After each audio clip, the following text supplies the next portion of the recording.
The United Nations is calling it the biggest humanitarian disaster of our time. And the flow of refugees from Syria is threatening more disaster, political and economic, in the neighboring countries where they are sheltering, and especially in Lebanon and Jordan.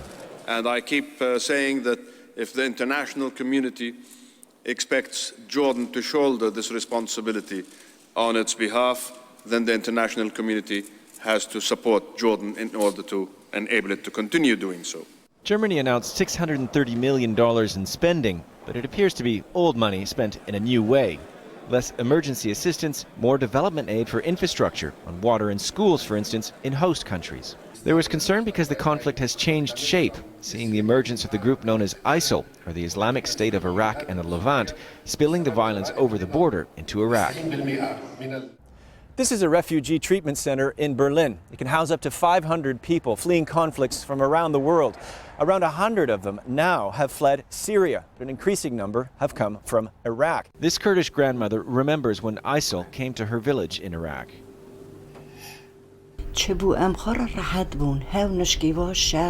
We had a peaceful life in our village, and then the war broke out and ISIL came.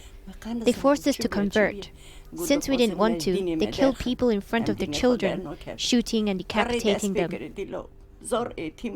As the law stands now, refugees fleeing ISIL from Iraq will have a harder time getting asylum in Germany than Syrians fleeing the very same group.